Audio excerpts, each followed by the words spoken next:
जय हिंद। आज हम समझेंगे भूकंप के बारे में। किसके बारे में? भूकंप।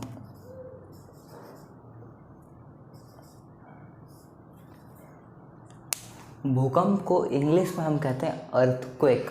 चलिए इसको समझना शुरू करते हैं। देखिए, पहले तो हमको समझना पड़ेगा कि भूकंप के कारण क्या होते हैं, पर उसके पहले जैसा कि हमेशा की तरह हम उसके बारे में कुछ बेसिक जानकारी लेते हैं हर किसी टॉपिक के पहले। तो उसी तरह पहले एक बेसिक देखते हैं भूकंप का। तो देखिए, भूकंप ज़मीन के अंदर से शुरू होता है, ठीक है। कहाँ से शुरू होता है? अंदर से। और जिस स्थान से, यानी कि ज़मीन के अंदर जिस स्थान से भूकंप शुरू होगा उसे हम कहते हैं फोकस। क्या कहते हैं? फोकस कहते हैं। ये देखिए यहाँ लिखे हैं। फोकस को हम हिंदी में प्रारंभ या मूल कहते हैं। तो ये क्या है? प्रारंभ है। यहाँ से भूकंप का प्रारंभ हुआ है। अब देखिए, जो भूकंप होता है वो अर्थ के क्रस्ट से लेकर के जो अर्थ का सेंटर होता है वहाँ पहुँचता है। पर ये अर्थ के क्रस्ट से नहीं निकलता। ये जहाँ पे ज्वालामुखी होता है, ज्वालामुखी होता है,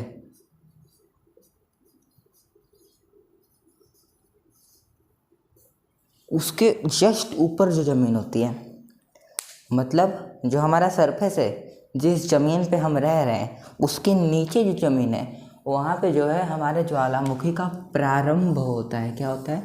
प्रारंभ होता है। आरंभ है प्रचंड, ठीक है। एकदम प्रचंड आरंभ होता है किसका? भूकंप का। अब देखिए, जिस जगह पे वो अर्थ के सरफेस पे आएगा और सरफेस पे आके पूरा स्कैटर होगा। अब देखिए, जब भूकंप आता है ज़मीन से तो जिस एरिया में इसका एपी सेंटर होता है, एपी सेंटर क्या होता है? सरफेस, यानी कि अर्थ का जो सरफेस है जहाँ से भूकंप निकला है उसे हम कहते हैं एपी सेंटर या अधिकेंद्र कहते हैं। क्या कहते हैं? अधिकेंद्र। जैसे जैसे आप अधिकेंद्र से दूर जाते जाएंगे ना, जो नुकसान है वो थोड़ा थोड़ा कम होते जाएगा। पर जहाँ अधिकेंद्र है वहाँ पे भयानक नुकसान होगा, कुछ बचेगा ही नहीं वहाँ पे। समझ में आया? अब कुछ दिन पहले नेपाल के अंदर एक भूकंप आया था। नेपाल को तो पूरा तबाह करके रख दिया उस भूकंप ने। जबकि उत्तर प्रदेश, बिहार, जो कि नेपाल से टच जगह है, वहाँ पे भी इसका असर देखने को मिला था। आगे देखिए, देखिए जो भूकंप होता है ना, ये क्षति कैसे पहुँचाता है? तो वेव निकलती है। अब भूकंप के अंदर भी किसी प्रकार की कुछ ऊर्जा होती है। उस ऊर्जा को हम कहते हैं प्रत्यास्थ ऊर्जा। यह प्रत्यास्थ ऊर्जा तरंगों के फॉर्म में निकलती है, यानी कि वेव्स निकलती है इस प्रत्यास्थ ऊर्जा की, ठीक है। क्या निकलती है? वेव्स। अब इसमें भी तीन प्रकार की वेव्स होती है।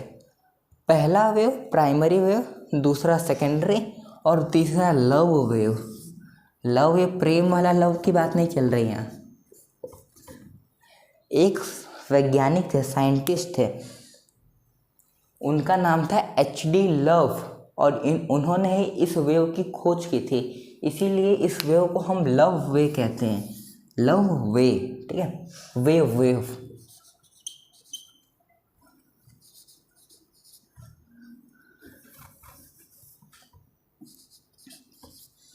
जो लोग मुंबई में रहते हैं उनके लिए हम बता दे रहे हैं कि दोपहर में 12 से 4 के बीच में बाहर मत निकलिएगा। प्रचंड गर्मी हो रही है यहाँ पे, 45 डिग्री टेम्परेचर है। देख रहे हैं, हमको बहुत पसीना हो रहा है। तो देखिए, जो वेव्स निकलती है ना, इसमें सबसे पहले जो वेव एपी सेंटर से टकराती है, अधिकेंद्र से टकराती है, उसे हम कहते हैं प्राइमरी वेव। थोड़ा सा इसको क्लीन कर लेते हैं ताकि आपको समझने में आसानी रहे।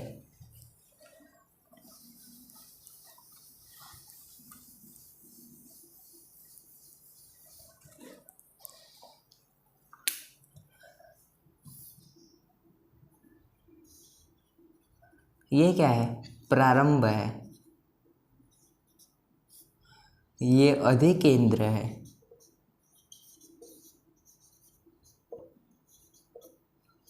अब 3 वेव निकलेगी। कौन सी?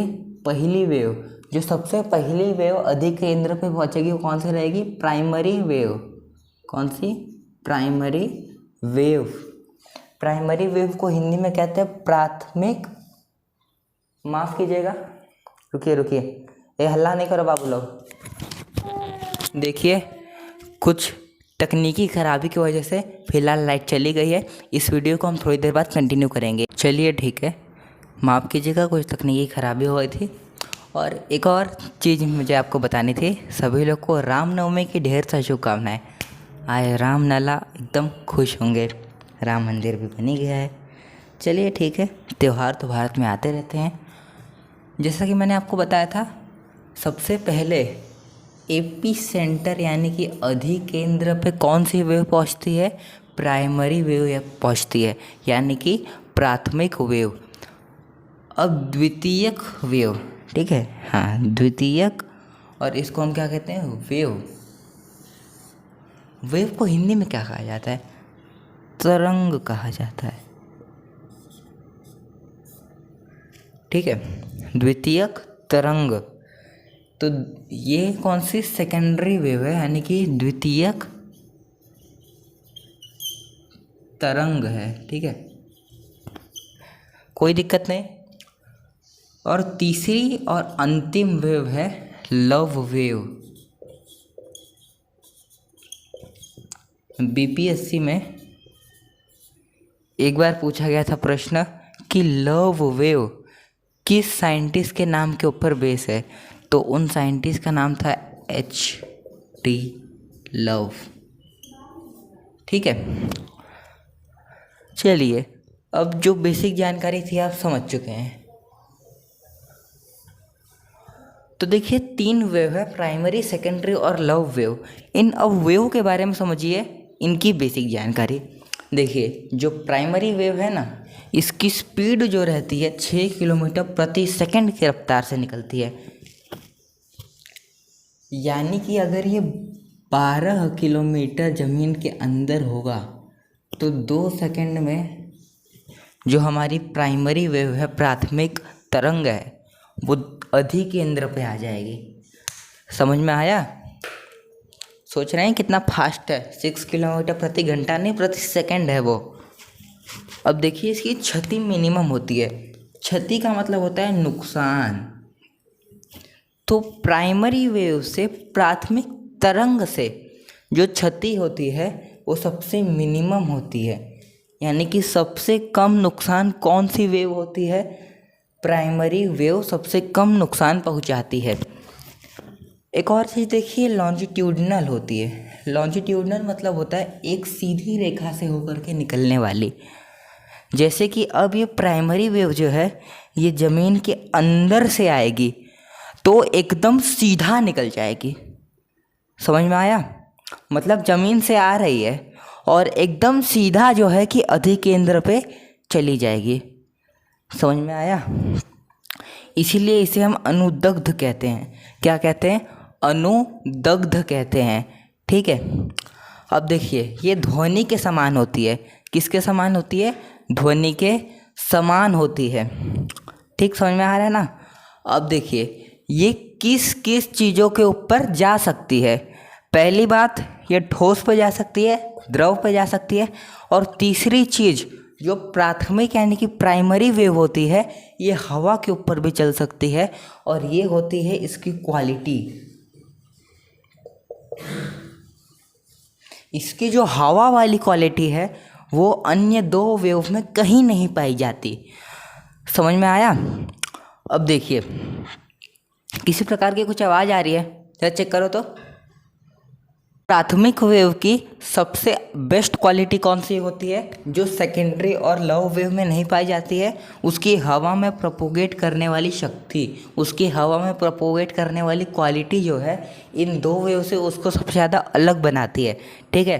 प्राइमरी वेव को हिंदी में प्राथमिक तरंग कहा जाता है। कौन सी तरंग? प्राथमिक तरंग। अब हम देखते हैं द्वितीयक तरंग, इसे हम कहते हैं सेकेंडरी वेव। कौन सी वेव?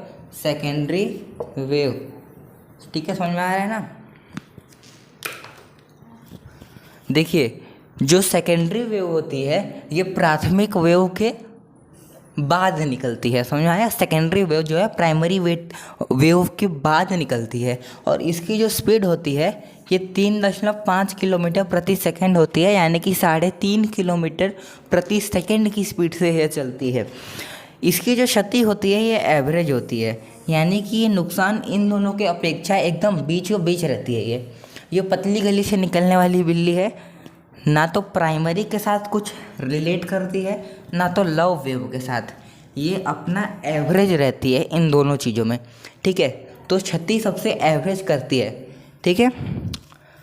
मतलब ना तो बहुत कम ना तो बहुत ज़्यादा, एक समान सी जो है क्षति पहुंचाती है, नुकसान पहुंचाती है। देखिए ये ट्रांसवर्स होती है। क्या होती है? ट्रांसवर्स होती है सेकेंडरी वेव, यानी कि अनुप्रस्थ होती है। अनुदुग्ध मैंने आपको बताया था, जो अनुदुग्ध होता है ना ये एकदम सीधा जाता है, जबकि जो ट्रांसफर्स यानी कि अनुप्रस्थ होता है ये कुछ इस प्रकार से जाता है।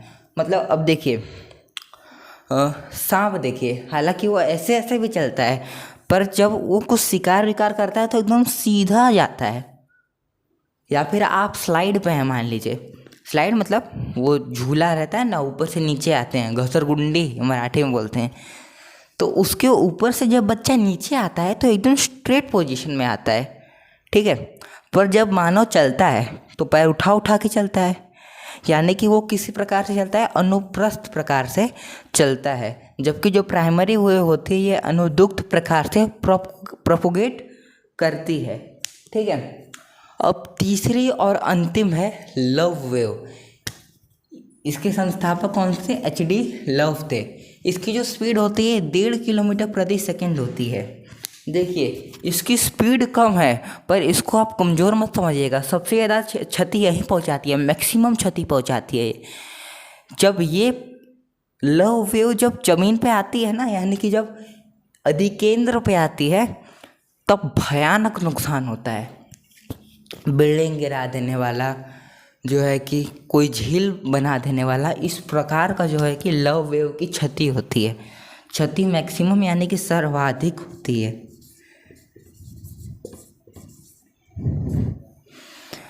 ठीक है। अब देखिए ये प्रोपोगेट अनुप्रस्थ प्रकार से ही करती है, जिस प्रकार से जो सेकेंडरी यानी कि द्वितीयक वेव थी वो जिस प्रकार से प्रोपोगेट कर रही है यानी कि ट्रांसफर्स तरीके से, उसी प्रकार से जो हमारी लव वेव है वो भी प्रोपोगेट कर रही है। देखिए जो हमारी लव वेव है ये धरातल पे सिर्फ प्रोपोगेट करती है, जबकि जो हमारी सेकेंडरी वेव है ना ये ठोस पे चलती है सिर्फ। जबकि जो प्राइमरी वेव है ये ठोस पे भी चलती है, द्रव पे भी चलती है, उसके साथ ही साथ हवा में भी चलती है, ठीक है। पर जो सेकेंडरी वेव होती है ये सिर्फ ठोस जगह पे चलेगी, यानी कि सिर्फ लैंड पे चलेगी। अगर सीधा सीधा मतलब देखा जाए तो लैंड पे जो हमारी सेकेंडरी वेव द्वितीयक वेव है वह चलेगी, ठीक है। तीसरा अंतिम लव वेव, ये किसके ऊपर चलती है? धरातल पे चलती है। देखिए जो सेकेंडरी वेव थी ना ये ठोस पे चल रही थी, पर अब ठोस जो है, मान लीजिए बिल्डिंग है, बिल्डिंग की जो दीवार है वो भी तो ठोस है ना, उसके ऊपर भी जा रही है, यानी कि लैंड इसका एक सही शब्द नहीं है, इसको ठोस ही रहने देते हैं। यानी कि सेकेंडरी वेव किस पर? ठोस पे चलती है। पर जो लव वेव होती है ये धरातल पे चलती है। मान लीजिए ये ज़मीन है, ये एक पेड़ बना देते हैं, ये पेड़ है तो ये धरातल से होकर के जाएगी। जब ये धरातल से जाएगी तो ये पेड़ का नीचे का हिस्सा तो इसको धरातल पे मिलेगा ना, तो पेड़ को उड़ा देगी। समझ में आया? और इसको हिंदी में कहा जाता है लव वेव। इसका इंग्लिश और हिंदी एक ही नाम है, लव वेव। आप मेरी अवस्था देख के तो समझ ही पा रहे होंगे कितनी गर्मी हो रही है यहाँ पे। तो इस वीडियो को इधर ही स्टॉप करते हैं। नेक्स्ट वीडियो में जो प्राइमरी वेव, सेकेंडरी वेव और लव वेव का जो टॉपिक है इसके बारे में थोड़ा सा भाग बाकी है, ये मैं आपको समझाऊंगा। और अगली वीडियो में बताऊंगा कि कारण क्या होते हैं भूकंप आने के। उसके अंदर आपको टेक्टोनिक प्लेट्स वगैरह भी समझाना है, उसको मैं मैप की सहायता से समझाऊंगा। अगली वीडियो थोड़ी इंटरेस्टिंग होगी, ज़रूर से देखिएगा। जय हिंद।